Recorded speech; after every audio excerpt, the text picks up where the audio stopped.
Welcome back to another episode of the Two Christian Dudes podcast.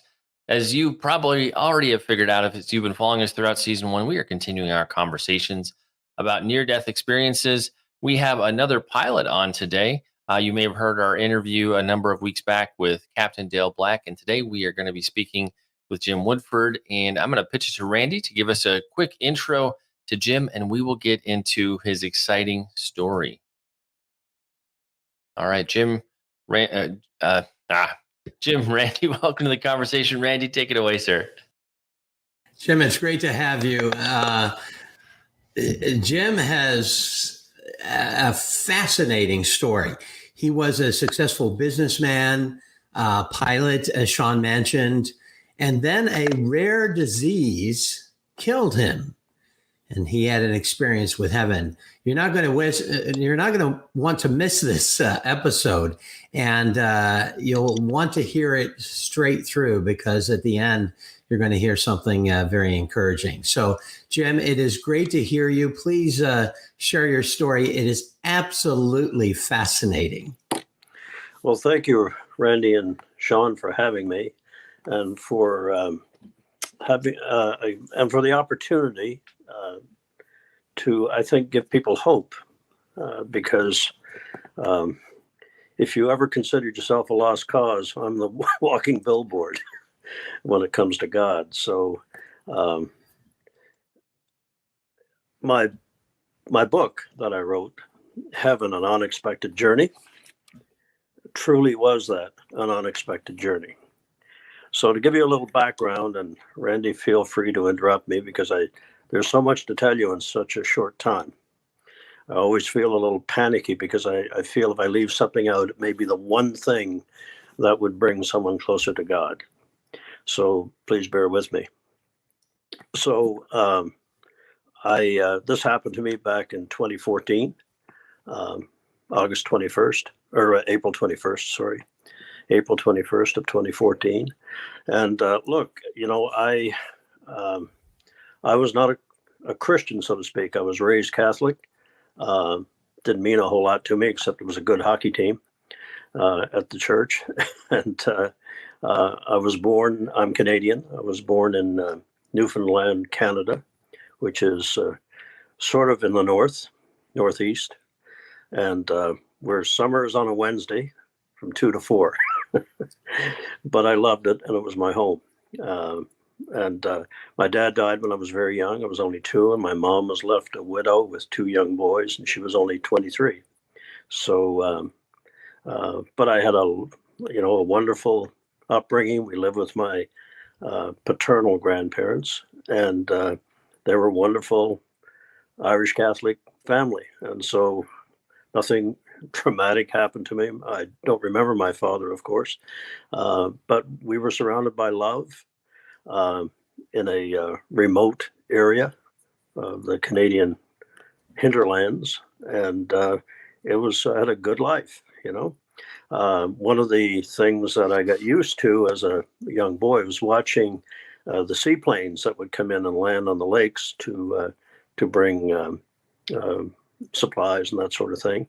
And I became enamored with aviation. And so by the time I reached 18, that was what I wanted to do with my life. And although we were quite poor, my mom arranged somehow for me to borrow the funds to put me through aviation school. And so at 18, I graduated. So I was back in 1967. If you can imagine a world without cell phones or satellites. And of course, growing up in the bush, I was able to land a job with a bush flying company. And from there, my career eventually blossomed into flying larger aircraft and working all over the world. And so, like anyone starting a new job, I loved it. If you're lucky enough in life to have a profession that you love so much, you do it for free, and on top of that, they paid you ridiculously large amounts of money to do it, you're very fortunate. And that indeed was me. And I so I loved it. I loved the travel, and eventually did a lot of work out of England and into Africa, South America, on special freight airlines. So yeah, I had a good career. And but I look back now in the clear light of hindsight, and I remember those endless hours in a on a night flight over, say, the South China Sea, where it's so black you can't even see where the sky ends and the earth begins. And I'd look up at the stars, and you would think that I would have thought more about God than I did. Um, and I suppose I was never agnostic. And I think, like most people, I hoped that someone was in charge of the chaos, but I never sought it out. And so I continued to live a life that became quite successful, and invested my money wisely at the beginning of the tech boom in the 80s. And I had a good life. My nickname, by the way, was Diamond Jim. Whether it was an engine failure at 35,000 feet or a business deal that just blossomed, not out of any kind of particular intelligence, just keeping my ear to the ground from the smart people I was around, and that made me very comfortable in life, shall we say. So life was good, and I married. I met on horseback my wife. And I mentioned horseback because horses play an important part in this story.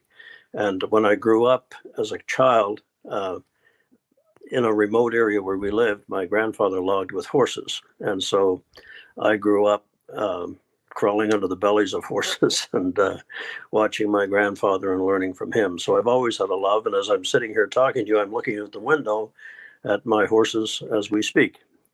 So, and they play an important part in the story. So life was good. And, but I suppose, like a lot of people, not just of my generation, but going back since the beginning of mankind, my main focus in life was the achievement of wealth, because wealth gave you freedom. So I thought, and I became good at it, and was rewarded accordingly. But little did I realize how hollow that is. And what I mean by that is whether it was my collection of British sports cars, my large boat, new airplane, I would enjoy those. But then I remember laying awake at night and thinking, is this all there is? Is this all there is? And I would interpret that as meaning I needed more cars or a faster airplane or a bigger boat. And so the next day I would go and buy them. But what I was searching for was something far beyond the wealth of this world. I just didn't know it. And I look back now in absolute amazement that I never really realized it was the absence of God in my life that was creating this emptiness. And so, a charmed life, a beautiful, loving family, and wealth sufficient to take care of pretty much anything I wanted or needed. And on top of that, I was blessed with a good health all my life, and never had so much more than a head cold. But in 2009, 2010, I began to feel different, and I, of course, put it to one side because with my nickname of Diamond Jim, I can overcome anything. So arrogance is a difficult thing. You don't really realize how arrogant you are until you're faced with a true calamity in your life. I have learned the hard way, gentlemen and viewers, that you have to come to the end of yourself before you find the beginning of God. And that's what happened to me. So, to get to the point, I became more and more ill, and then woke up one morning and was unable to stand and was quite ill. I remember that Sunday morning, my wife had gone to church, and of course I never went. And but when she came home, and she's a nurse, she immediately, it was a Sunday, so I had to wait till Monday to see my doctor. And I went to see him, and he examined me and said, "Well, I think you just have maybe a flu that's coming on, so just go home and rest." And so I did, and if nothing improved, in fact, it went downhill. And a couple of days later, I couldn't keep food down, and the paralysis was becoming more pronounced. I was having difficulty walking. So I went in again, and now he was annoyed with me and assured me I was fine. The blood work had not come back yet, but just go home and rest. Well, 2 days later, I dragged myself in there again, and this time I collapsed in the parking lot. Now they pay attention. And my wife advocated very strongly that I'd be admitted to the hospital. And so this was 2009, 2010. And I don't blame the physicians for this. No one could pinpoint what was wrong with me. At first, they thought I had MS, multiple sclerosis, but that proved not to be true. And actually, what was happening was I had contracted a disease called Guillain-Barré.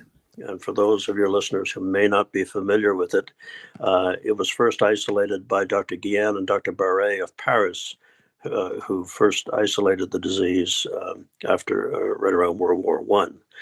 And not a lot of people have it, although there's more transmission of it now with the Zika virus.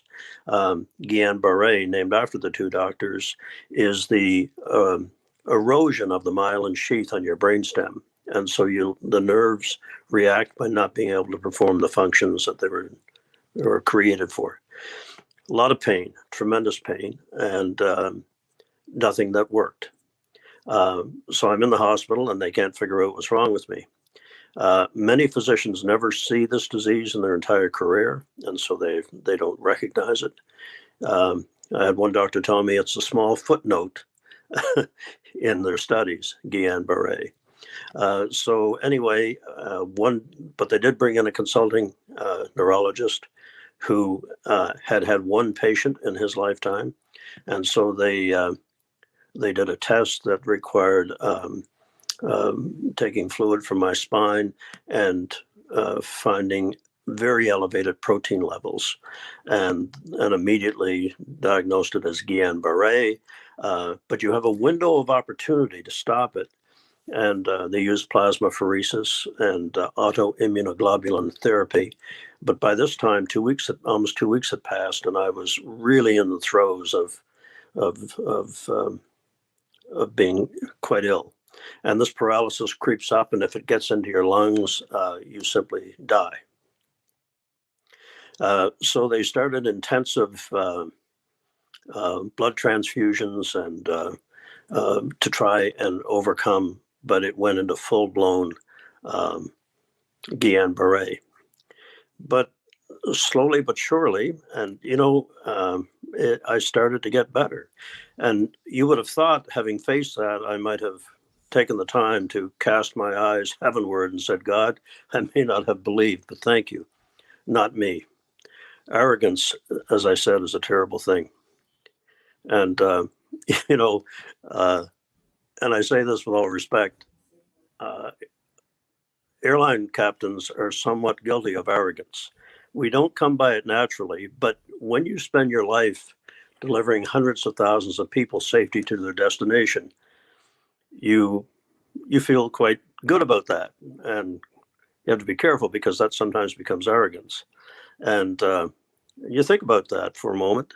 You're flying through severe weather at 35,000 feet, and sitting behind you are a couple of hundred people, a couple of hundred SOBs just wanting to get home to their family, and it's my responsibility. By the way, SOB stands for Souls on Board. So before any of you have a heart attack, I want you to understand that's how the manifest identifies you. soul on board. Thanks for keeping us in the family friendly zone. Well, some there's a practical reason, if I might deviate for a moment. Souls on board means lives. So in the event of a catastrophic crash, and you had 297 passengers, and you find 301 bodies, it means you had 4 coffins on board. So there's a practical reason for it. So anyway, souls on board for those of you who almost had a heart attack. So it was, you come by arrogance naturally. And so I'm laying there, and I got through it, went through a tremendous amount of physiotherapy, learned to walk again, learned how to swallow, learned how to speak, but was left with tremendous body pain all over. And I'm not talking inconvenient pain, Randy and Shaun. I'm talking pain that's all consuming. And those of you who are listening, who are going through or have had experience with that level of pain, it eclipses everything else in your life. And when I got well enough to travel, I went to all the best medical treatments around the world to try to find some sort of cure or relief. And there was nothing. As I said, there's so few cases, relatively speaking, of Guillain-Barré. There's been very little research into it. But I tried with standard medications and so on, did not work. A specialist did recommend that I try an experimental drug from England. And I got permission from the Canadian, or my doctors got special permission from the Canadian health authorities to import the therapeutic drug on a temporary basis to see if it would help. And you know something? It did. It did. And it wasn't an immediate cure, but I could have at least 3 or 4 hours of a day that were, the pain had decreased by 75%. And that was a wonderful gift. But I also discovered that if I took more than the prescription called for, that the pain relief was greater and it lasted longer. And here we enter the slippery slope of over-medicating oneself. But having spent 3 years in absolute pain and isolation, and having lost my ability to ride my horses, to fly a plane, to do all the sports that I loved, to suddenly be able to get some semblance of that back, I grabbed at it. And unknown to my doctors and unknown to my wife, I began to take more of it. And because I was still traveling a lot, I was able to get prescriptions refilled easily. And so that slippery slope of depending on medical outcomes, prescription outcomes, really can come back to bite you. And so fast forward to 2014, and as long as I kept the medication at a high level, I was functioning, still in a lot of pain, but functioning. And I realized that I had to divest myself of a number of my interests, and so I was in the process of selling off companies and land. And so on that evening in April, I had received a request from a company that was acting as my surveying company to go and look at a large tract of land I had that I was trying to sell, and to make sure that the markers were in the correct place. So although I didn't drive much because of my medical condition, it was all on back roads. So I got in my truck and drove to that field, and it was late afternoon, early evening, in 2014, in April, springtime. And I managed to get to the field. And when I drove into the field, I didn't plan it this way, but I was facing the setting sun. And I sat there and turned the truck off and sat there trying to get up the strength to make my way around this large piece of property. And check the markers. And I remember thinking, boy, I don't know if I can do this. That's a long way around. And then I happened to, and I'd gotten into the habit of hiding medication so that my wife wouldn't see that I was overtaking it. And I moved some things in my glove compartment or the console of my truck, and I saw some of the medication, and there was a bottle of pop there, and I thought, well, a few more won't hurt. Famous last words. And so I took them, and knowing full well that I had already taken far more that day than the prescription called for, and I sat back in the truck seat, waiting for that warm relief that I had become accustomed to, of the pain being dulled for a few hours. But as I sat there, something different started to happen. And I remember the feeling of intense heat in my lower legs was so intense that I thought the truck must be on fire. And I looked down quickly, and there was no fire. And this raging heat came rushing up my legs, and then from my fingertips inboard toward my chest. And I tell people, when you've done something catastrophic, and by catastrophic, I mean life-ending. And suddenly it was as though, as my lungs started to seize, it was as though I was in the cab of the truck was filling with water. And I kept raising my head to try to breathe, and I could not. And it was at that moment of realization that I was dying. And remember, I said I wasn't agnostic, but I believe the old saying, there are no atheists in foxholes. There are no atheists dying in trucks either. And I remember raising my hand, and it was shaking violently, to the setting sun. And from somewhere really deep inside of me, a place that I had never been to, was this overwhelming feeling of not fear. I'd had engine failures. I'd landed in difficult situations. It wasn't fear. It was a feeling of remorse that I had lived what many, by a standard that many would have thought the ultimate success, and that I'd never thanked the Creator if he existed. And so I raised my shaking hand to the setting sun, and I cried out the first of 6 words, the first 3 of 6 words. And the first 3 words that I cried out was, God, forgive me. Forgive me. And it came, as I said, from a place inside of me I hadn't been to in a long, long time.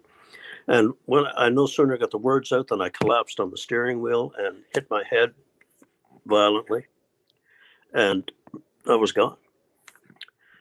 The next thing I'm aware of is tremendous pain on my forehead, and I sit back up, and I'm in the truck, and I'm looking out, and I know time has passed because the sun is now on the horizon as it sets.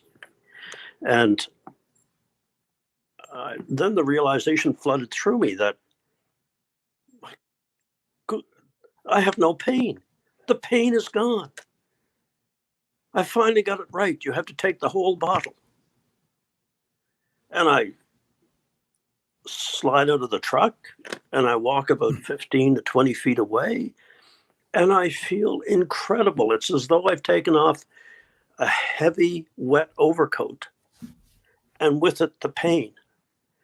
And I feel like I'm 16 again, and I'm just overwhelmed and overjoyed. And I'm looking out at the setting sun. I can hear the birds. It's springtime. I can smell the grass. And I am just overwhelmed that the medication finally worked.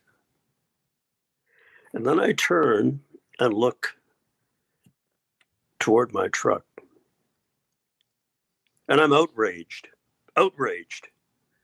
Someone is in my truck. Not only that, he has the audacity to be sleeping on my steering wheel. And so I turn to go over there and give him a good what for. Have you ever had a dream where you're trying to run from something and it's as though your feet can't move? And I realized that as hard as I tried, my feet would only move an inch or two at a time. And I'm stunned. Why, I feel so good. Why can't I just run over there and grab this guy? But I do make slow progress. And then I look up. And gentlemen, the realization that the man in the truck leaning over the steering wheel is no stranger. It is me. How can this be? I am here and yet I'm there. How can this be? And of course, being a guy that could fix anything and in my arrogance, I immediately concocted a scheme that if I could just get over there and get back in my body, everything will be okay. And so I struggled to get over there. And I know it's me because my head is turned this way on the steering wheel and there's blood gushing from my mouth and nose. And I struggled to get closer, to get back into my body, but suddenly I began to rise. Now, as a pilot, I'm a good judge of altitude. And as I'm rising, I'm stunned because how can this be? And I look, and now I'm drifting slowly backwards, but rising continuously. And I can look down and see the bed of my truck, see my toolbox, and I'm stunned. I rise a little higher, and then something made me look up instead of down because I could see the surrounding area. I can look through the back window of the truck. I can see my body sloped over the wheel. And then I turn and I look up. And there, right in front of me, is this golden circle. It's maybe 200 feet away. It's about 60 feet in diameter. And it's like a golden wedding ring. And then suddenly the center of it filled with a golden light. And I had the impression that it swung inwards and backwards like the door of an old-fashioned safe. And immediately my body went into a reclining position of about 45 degrees. And I mean, unless you've lived under a rock in a cave, I think everyone has heard of the tunnel of light, but I never paid any attention to it. And suddenly I began to go forward toward this tunnel of light. And as I went through the ring, I could see what was an immense distance, and all of it covered with cloud that was golden, but a distinct path through the center. And it seemed once I realized what this was, it was as though I had pushed the throttles on an L-1011 forward on V to achieve V1 on takeoff. And I felt this tremendous force of speed. And I went at tremendous speed into this tunnel of light, reclining backwards about 45 degrees. And to give you an idea of the speed, I could feel the stars streaming by, see the stars streaming by. I mentioned that in Baltimore one night when I was speaking.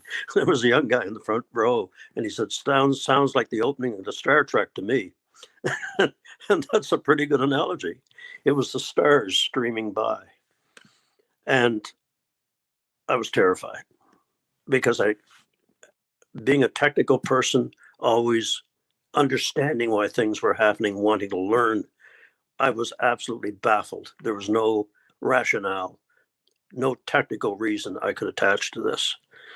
And I'm the other thing that I remember vividly was that when you're going fast, whether you're in your convertible or in a speedboat or on your motorbike, you hear the rush of the wind. You hear the noise of the air. Nothing. Complete silence. And yet the sensation of tremendous speed. And so, Jim, you just said you were in a kind of a place where you're kind of terrified and scared. Did you enter further into the light and immediately encounter Jesus or angels, or was there a darkness that tried to pull you in first? I suddenly became aware of a bright light at the end of the tunnel that was even lighter than the tunnel. And as I came toward it, I decelerated and came upright.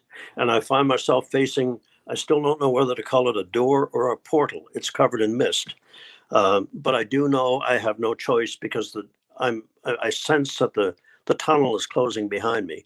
And so I step through this mist-covered portal and gingerly put one foot inside because I cannot see what I'm stepping onto, and felt something firm. I brought my other foot in. I look down, the mist starts to clear, and I'm stunned because I'm looking at the most perfect green grass I've ever seen. Each blade beautiful in its symmetry and its evenness. I now know what they mean by the grass is always greener on the other side. They're talking about heaven. And then the mist clears in front of me. I look up, and to my right, there's this beautiful mist lifting off this field, and the field is covered in flowers of so many colors, and colors that I have no name for. And I mean, I've traveled on every 52 countries in the world. I've been in the most beautiful places, and nothing compared to this. And I'm stunned by the beauty of it and the rolling fields, and it seemed to go on forever. And this beautiful vault of a darker blue sky than we're used to here on Earth, but no sun. Because as a pilot, I was trying to orient myself, and I thought if I could find the sun, I know in my southeast, southwest, no sun. Everything seemed to generate a light that created this fusion of color. And then I swung my vision to the left, and as I left that beautiful vista on the right, the grass went from green to brown to black to scorched. And I was really taken by and looking for the technical reason. Why would there be this dichotomy between these two vistas? And that darkness continued to the left and into what seemed to be a crevasse. And I guess I'm just naturally inquisitive. I made a few tentative steps to the left to see what was beyond this chasm. And as I looked down, and it was as though the walls of this chasm were covered with a shiny black coal, anthracite.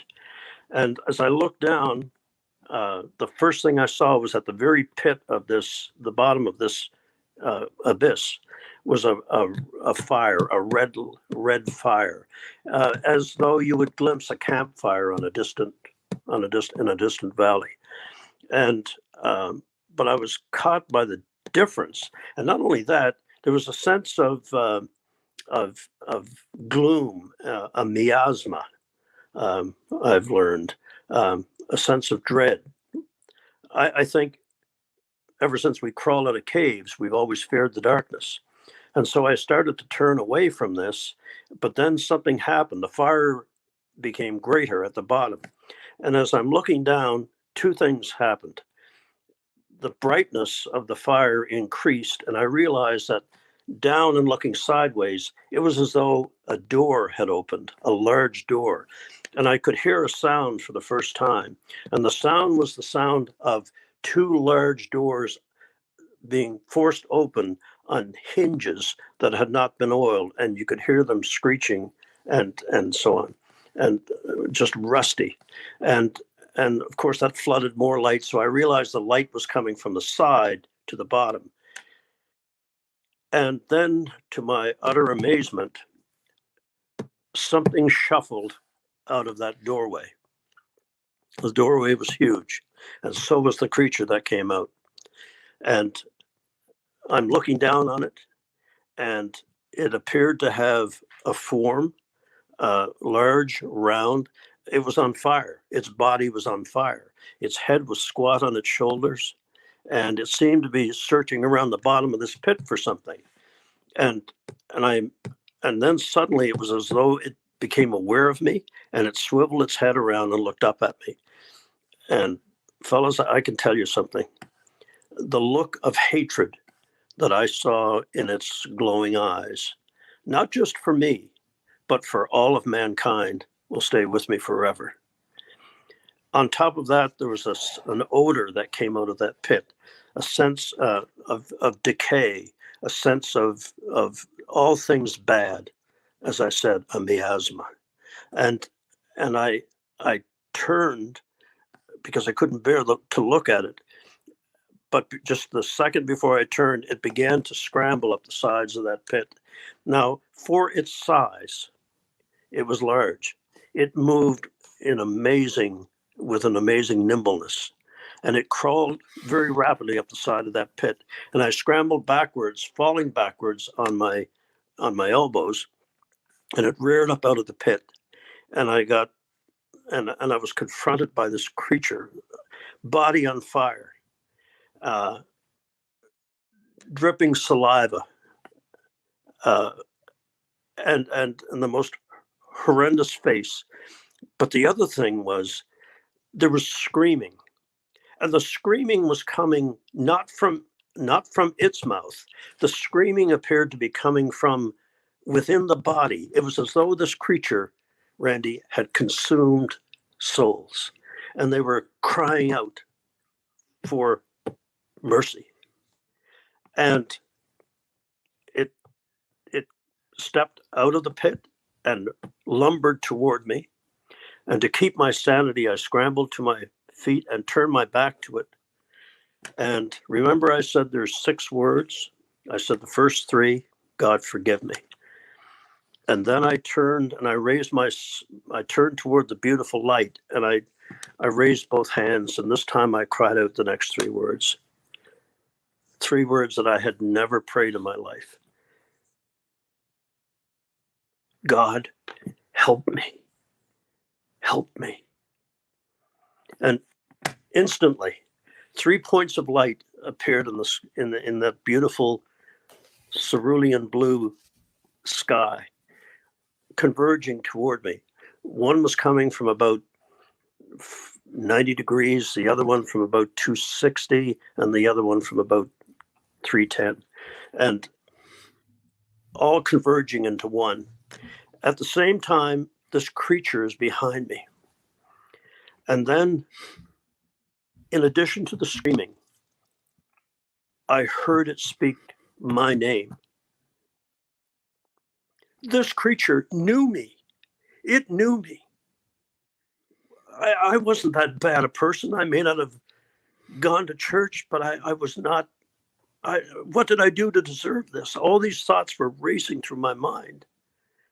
And I gave to the poor if there was a tax receipt. But what did I do to deserve this? And it had a strange voice. It was in between a growl and a whisper. And I could hear it saying, Jim, we are here for you. We are here for you. Join us. Come to us. And I honestly believe that had I turned at that moment and looked into its face, I would have been snatched. But instead, I concentrated on this beautiful light coming toward me. And all of a sudden, the lights fused together, and I'm looking at this light traveling toward me, and the light washed over me. And at that point, I turned to look back. And Randy, when that light struck that creature, it screeched and screamed in agony and scrambled backwards like a rat running for cover. Darkness and evil cannot live in the light of God. It must not live in the light of God. And I turned back to look, and I mean, I might not have gone to church. but I knew what an angel was. And suddenly I'm looking at three magnificent beings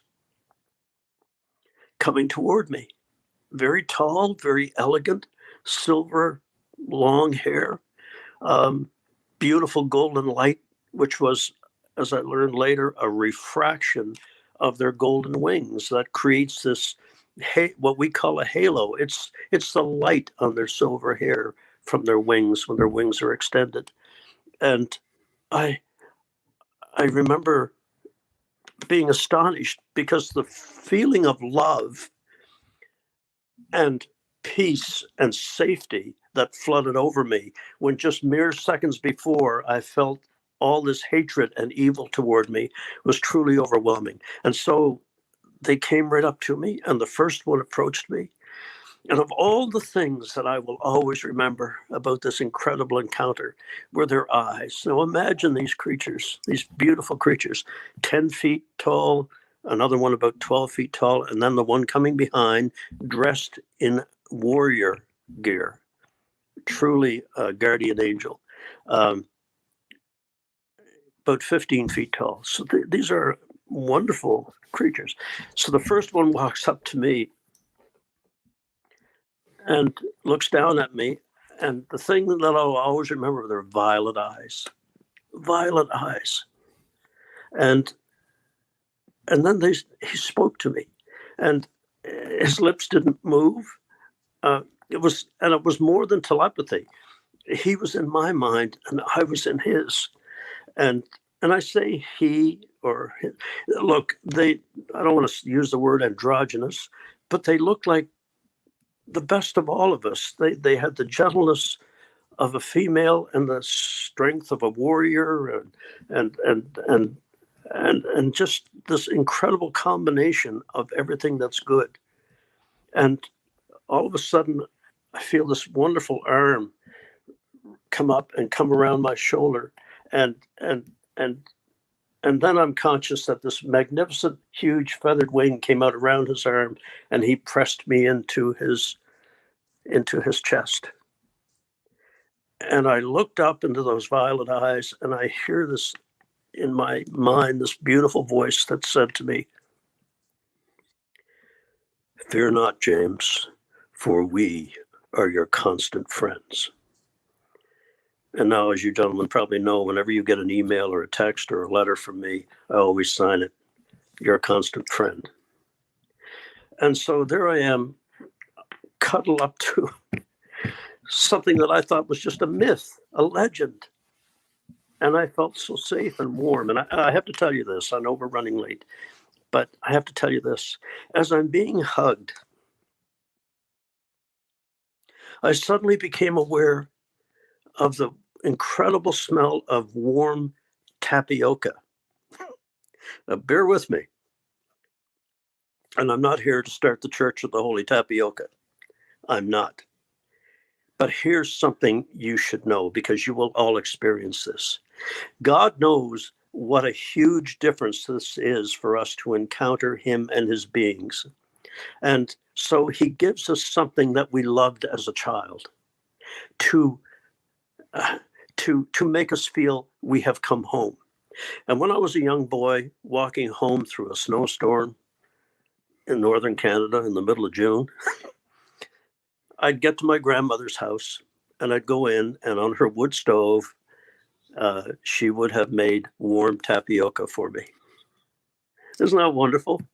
And for some of you, it may be the smell of your mom's perfume. It might be the smell of your dad's barn. It might be any of those things that brought you joy as a child. And for me, it was the smell of tapioca. So I don't mean to digress, Shaun, but I'll help you digress a little bit, Jim, because for me, when I met my grandmother in heaven, it was chocolate chip cookies. Really?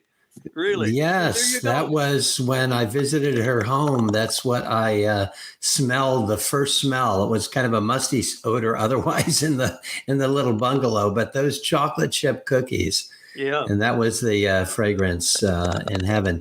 Yeah. You know, our viewers, Jim, have noted the sometimes the variance in the stories. That is, each of us accounts something a little bit differently, or sometimes significantly differently than what others have mentioned. But I know it doesn't bother you or me in hearing these different accounts, because we can each reach a destination, and along the way, our account of our travels to that destination, and even our expression of how that destination looks and appears to us, is relevant very much to our own experiences, our personality, and all of those things. I just think it reflects the glory of God to know us and what we need. And your account in meeting the creature, I can identify to some extent, having seen a battle between the angels and the demons as I was being pulled by that proverbial light. I thank you for bringing us to the account where you had met the angels, and the warmth of those angels and how they affected you, the three of them. But I've got to ask you this question, Jim, because you are looking over at your horses there.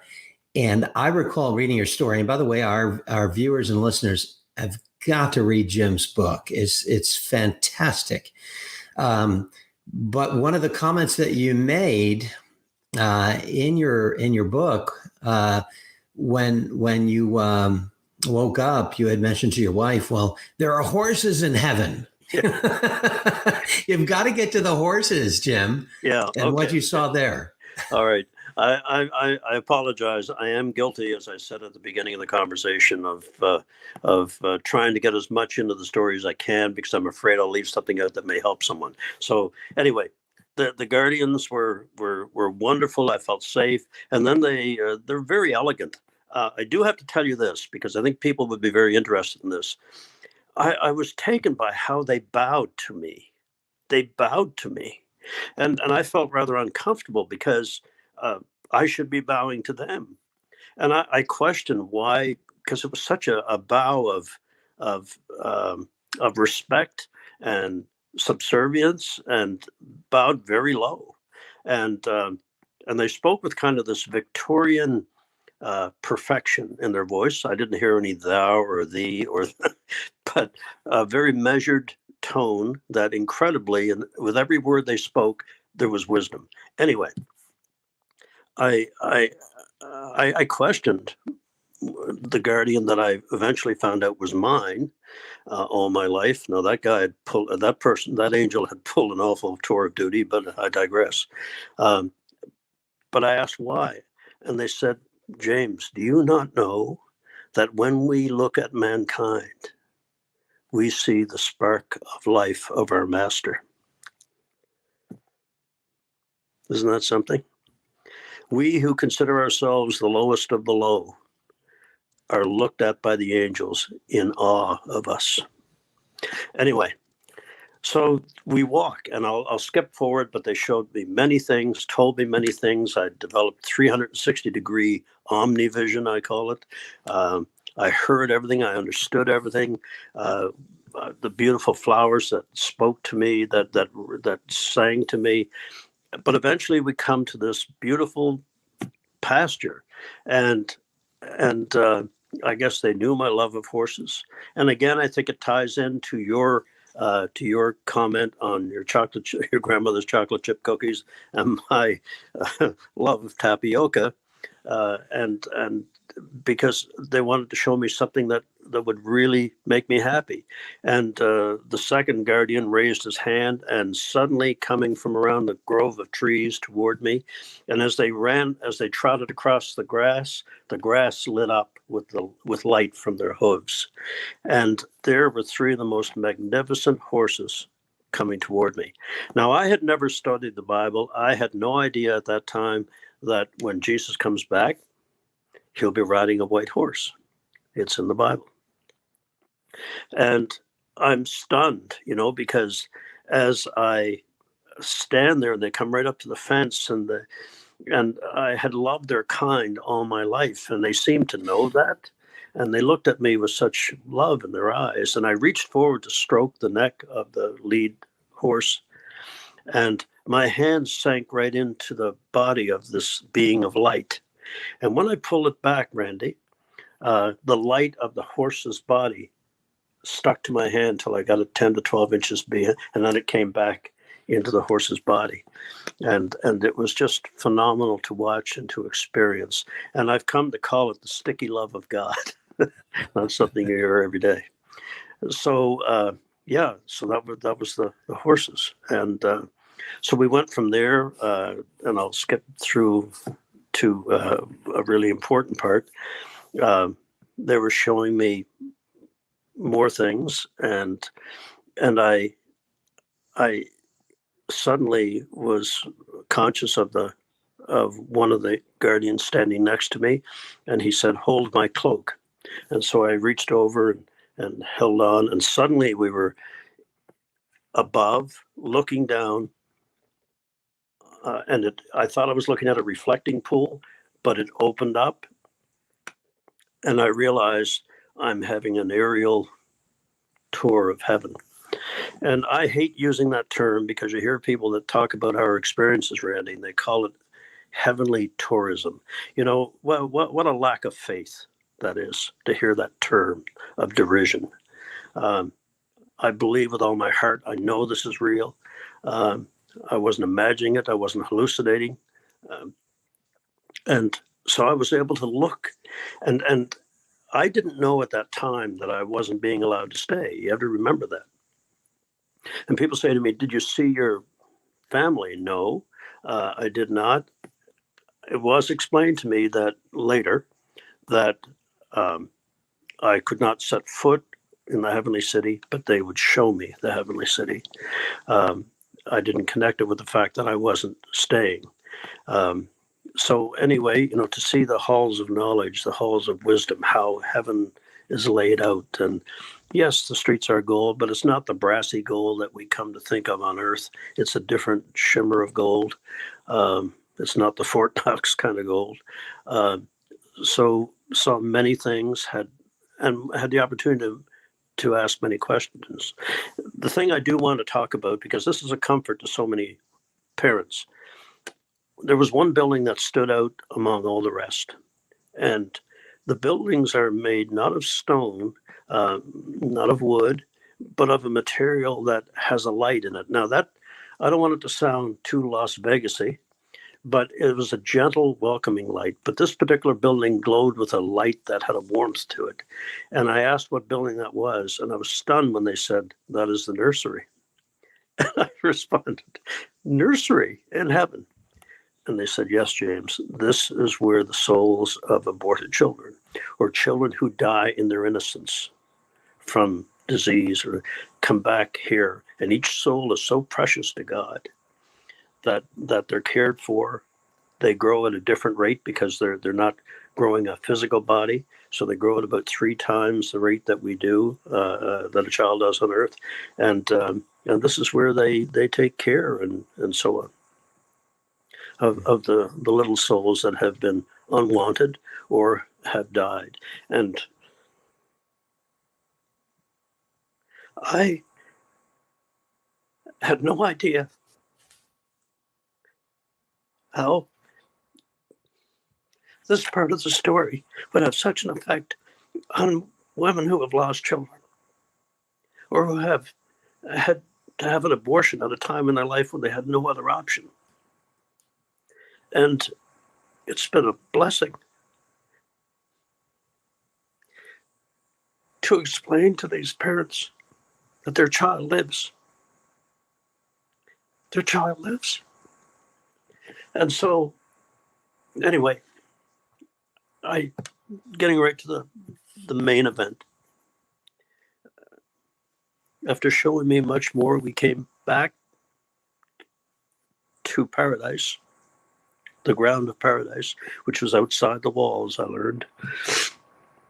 And I was looking once again at the horses, and I realized I hadn't seen my guardian for a while. So I turned to look for him, and I saw him, and he was about no more than maybe 40, 50 feet away on a small rise. And but when I looked, he was bent over, almost in a kneeling position, and was holding up a book. And facing him was a more magnificent figure than even the angels, but I couldn't see the face. And it was in profile to me. Do you know how you drive down a hot road on a warm summer day, and there's a shimmer on the pavement?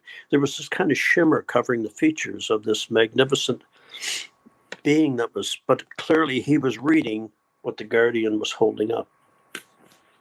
And I took note of the book that the guardian had taken out of his sleeve.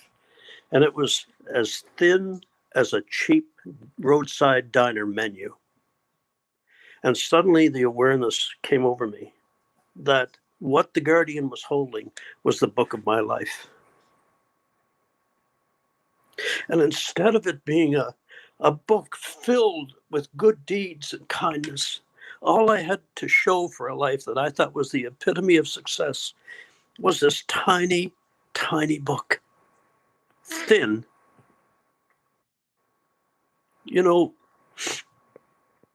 Charles Dickens wrote a wonderful line when he wrote, "Mankind should have been my business." And instead, it was all about the pursuit of wealth. And all I had to show for it, although I thought myself a kind person, all I had to show for it was this little thin book. I am determined, fellas, that to live my life now, that when I go back, if they permit me to go back, when they open the book of my life for this chapter, they're going to need 3 angels and a forklift to get it open. So anyway, I'm watching, and this figure is leaning forward, clearly intent on the little bit that's written in there, and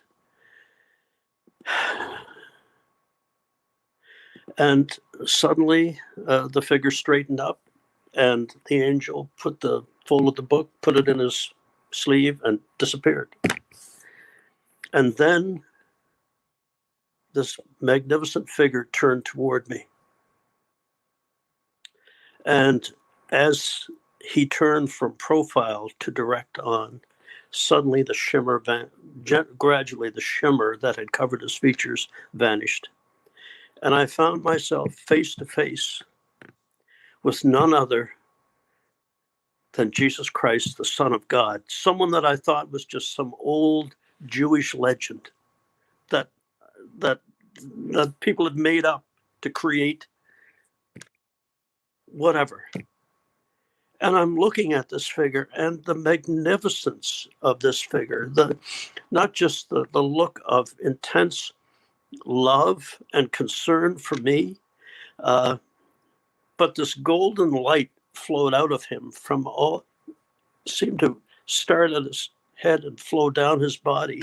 And it was light that behaved like slow-moving water. It flowed off him, and it flowed down that slope. And I fell to my knees and tried to crawl toward him. I had to get closer. And it was as though I had finally come home, that I had found what I had searched for all my life.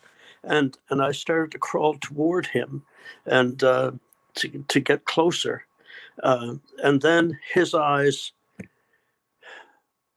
looked into mine.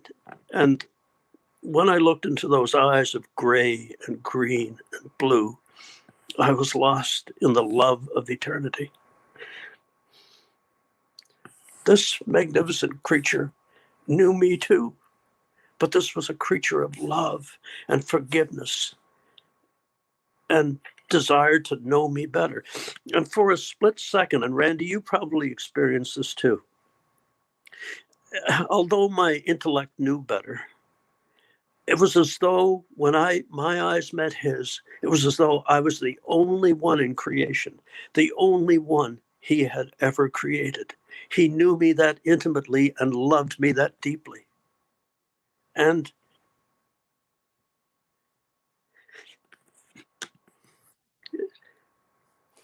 it was a moment that I knew from then on that whatever happened to me, I was his forever, forever. But I just wanted to be around him.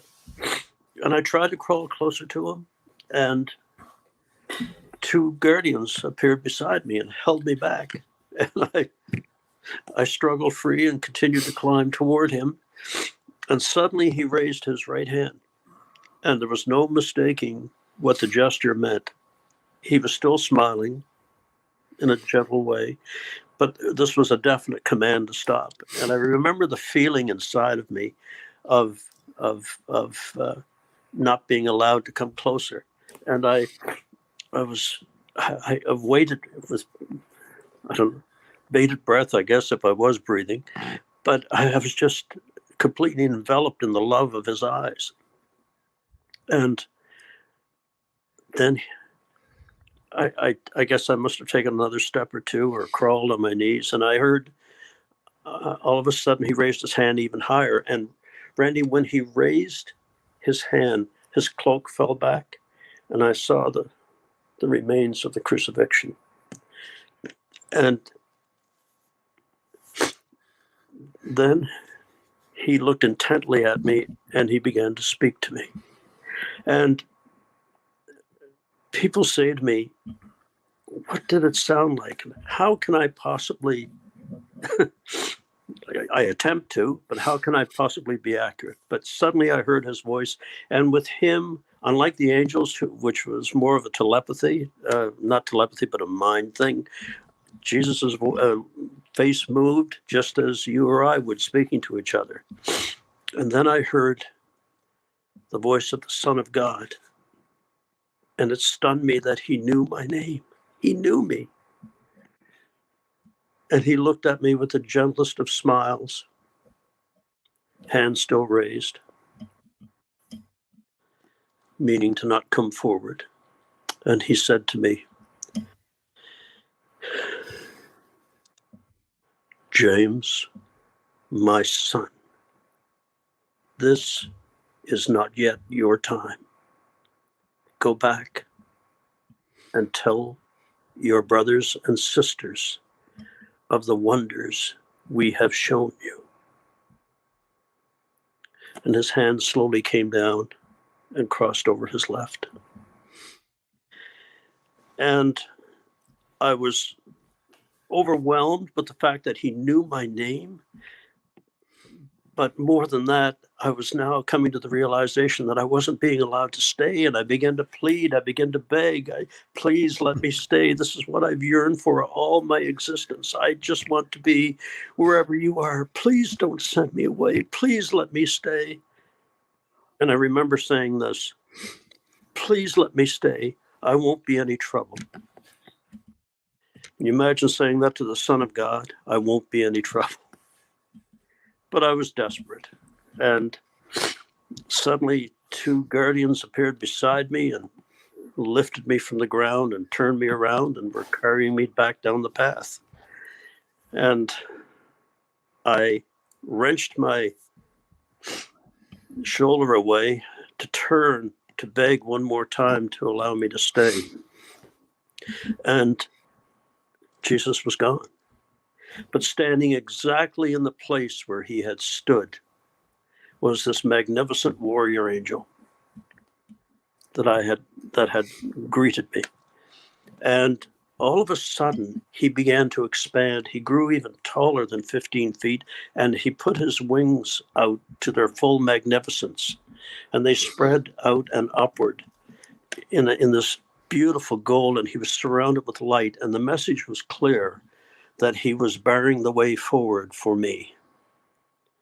And suddenly I feel the angels hold me again. Everything goes dark, and I'm in a black tunnel, and I can hear water, and it's cold, and it's painful, and I feel like I'm descending at tremendous speed. But unlike the tunnel of light, there's no beauty. There's just darkness. And I'm going down this steep descent. And suddenly, I guess they tell me that I scared the daylights out of the nurses because I'd been, of course, triaged, and they had told my wife that there was no hope of me coming back, that there was no brain sign, no sign of dreaming, no sign of hallucinating, nothing. And brain sign, of course, is the measure of death, not heartbeat. They, of course, had triaged me, had me hooked up to everything. There was complete renal failure of all my organs. And the doctors had said to Lorraine that they would keep me until our children arrived to say goodbye, and then they would recommend that she pull the plug on the machinery that was flowing blood through my organs. And suddenly I come upright and scared the daylights out of the nurse, she told me, and later, and screaming around all the tubes because I was intubated. And they ran and got my wife and said, "Mrs. Woodford, come quickly, come quickly." And Lorraine's a nurse. She ran into the room and she couldn't believe it. She said, my eyes were as big as saucers. I was trying to orient from the beauty of heaven to lying on a gurney. And she climbed up on the bed with me and started to cry, and they were watching my blood pressure come back to normal. All my organs start to operate again. So eventually they pulled the tube out so I could speak clearly, and my throat was terribly sore and raw. And I looked into my wife's pretty face, and I said, Lorraine, I saw Jesus, and Jesus has horses." Of all the things I could have said to her, Jesus has horses. And I'm back. Wow, there's so many directions we could go after everything you've shared. But I want to be conscious of our time because we are starting to get to the end of our time together today. In terms of what you understood is why you came back, what your mission, your calling was on this side of your heaven journey, what shifted for you? How was your mission different on this side of your experience? Just let me quickly tell you this. What the words that Jesus said to me, James, he knew my name, my son. He's the father of us all. This is not yet your time. That implies to me that if I live a good life, there will be a time when I'll go back. Go and tell, which I'm doing with you now, your brothers and sisters of the wonders we have shown. And that's what I try to do every day. And, and the cynics out there, when they see me hawking a book, the funds from this book go to help all the poor that we can find. It's not a lot, but we do what we can. That's another thing that I think that has been noted by some of the listeners or viewers, and I too, Jim, have authored a book. They think, oh, well, they're just taking advantage of the opportunity, really, and that kind of discounts the story in itself. In reality, many of the accounts that we've heard really are those that where either the author has reluctantly entered into writing a book or has been compelled by this edict that they felt from the Lord saying, you need to share this story. But I don't know if I've run across a single one who is a born again believer in Jesus Christ who has profited through this process. Well, there you go. Jim hasn't either, So it all goes back into the ministry. It all goes back to helping others. Well, sadly, as we all know, there are, shall we say, people preaching that do it for money only. And so the rest of us are tarred with that brush. I don't look for any of that. I don't want any of that, but we do want to help all we can. Yes. And your story, Jim, gives glory to Jesus Christ. And that's what I think is the determinant of what is a testimony that the Lord wants to be shared publicly in forms like this versus others who may share it and kind of give that glory to them. They feel enlightened or something to that effect.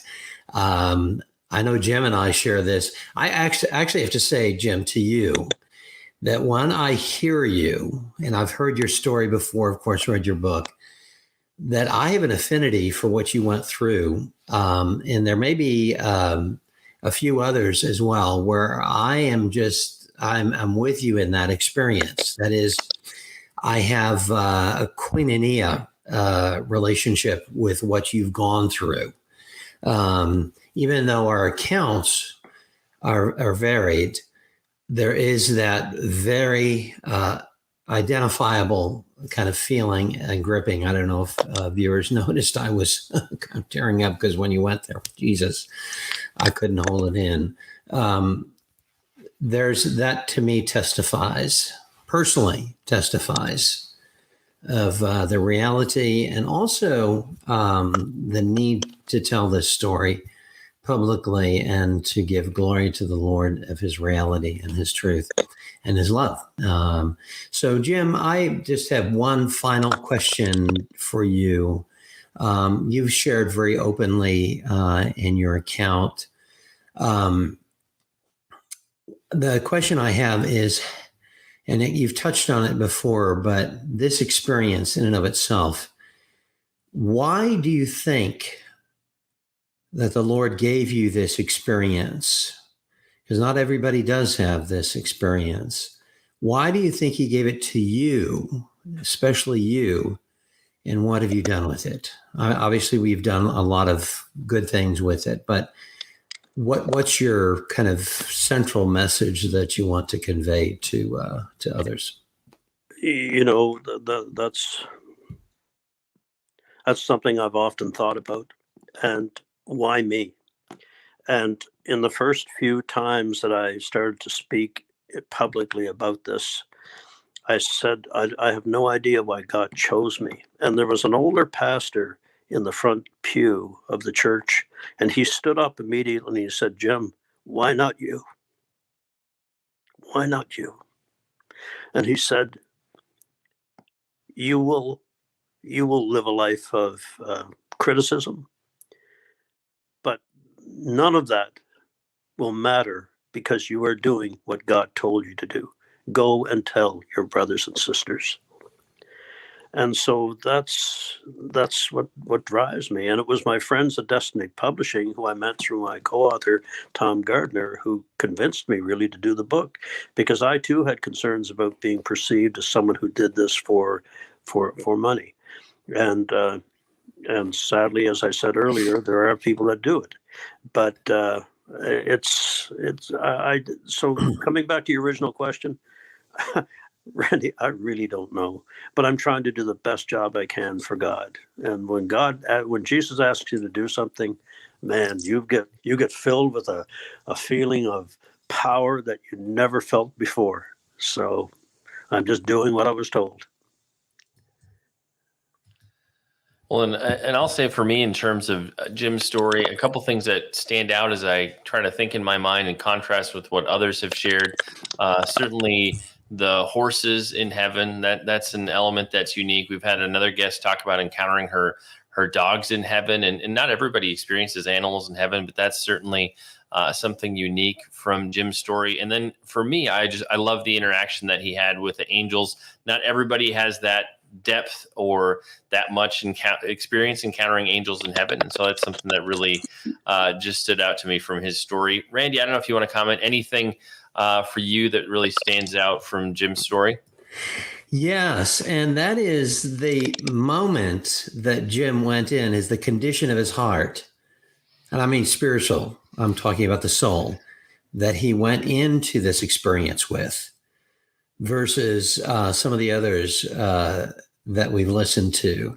For example, Jim testified that he wasn't an agnostic, but he wasn't, this person who, was praise the Lord, hallelujah all of the time.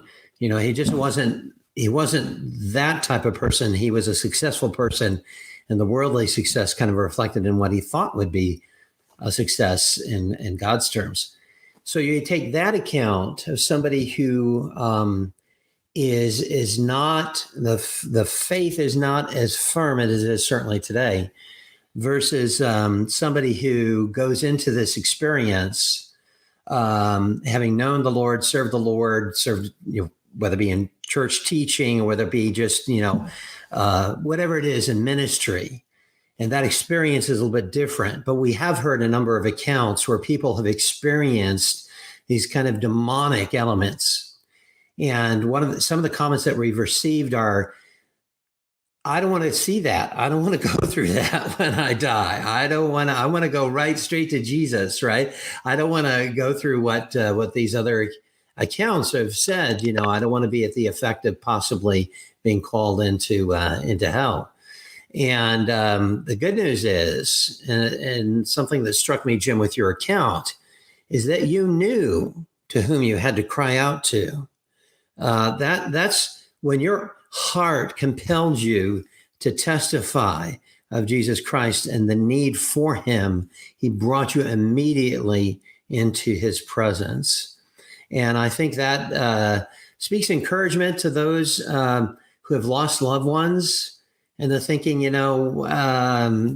really didn't, live the life, and I don't know where they are today. The Lord loves his creation so much that he gives every opportunity for that person to know him and to receive him and to be with him forever in eternity in heaven. And, there is that period of time between, as you mentioned, Jim, the heart stops and the brain stops. It's a short period of time.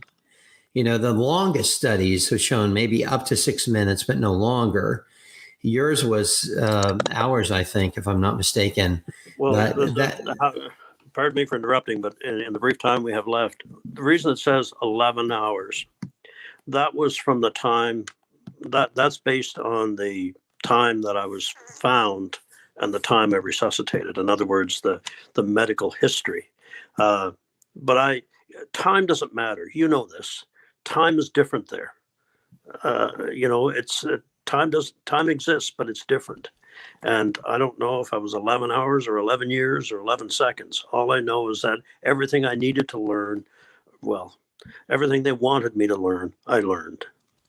And as I mentioned, for the cynics and the Facebook comments that are rude and unbelieving and so on, that's nothing compared to the hundreds of thousands that have reached out to me and said, you helped me so much, And just 2 nights ago, I had a gentleman call me because I'm easy to get, and said, I want you to know I was prepared to end my life. And I saw you on on a TV program as I was getting ready to go out the door to leap off a bridge. That is incredible. And I hope that they have recorded that so that this time the book of my life, if I'm chosen to go back, will be worth the time for Jesus to read. Wow. Well, that's a powerful testimony to certainly end on. Jim, we want to make it easy for people to find you, to connect with you. Where do we discover you on the web? Jim Woodford Ministries, Heaven and Unexpected Journey is available on Amazon. And just call me. My phone number is on my website. And like we do with every episode, we'll put links to Jim's website, places you can connect with him on social media, and links to where you can pick up your very own copy of the new book as well. We're so honored that Jim came back a second time. We had a technical issue with our first recording, and it went bye-bye. And so we actually got to record this one again. So we're glad Jim came back. Shaun, I think that was satanic. So. Yeah. Yes, I'm not sure what was wrong with that first one, but we did get the second one down. But he can't keep 3 Christian dudes down. Right. That's right. As soon as we're done with this episode, I'm like downloading this one, putting it in the vault. We'll keep it safe. we'll let this one be taken away. But Jim, truly an honor. Thank you for sharing with us, pouring into our audience. We really appreciate it. We, just like everybody else, is so touched and encouraged by your short story. Thanks for sharing it with us. Thank you. God bless you both. Thank you. Bye. Thanks, Jim.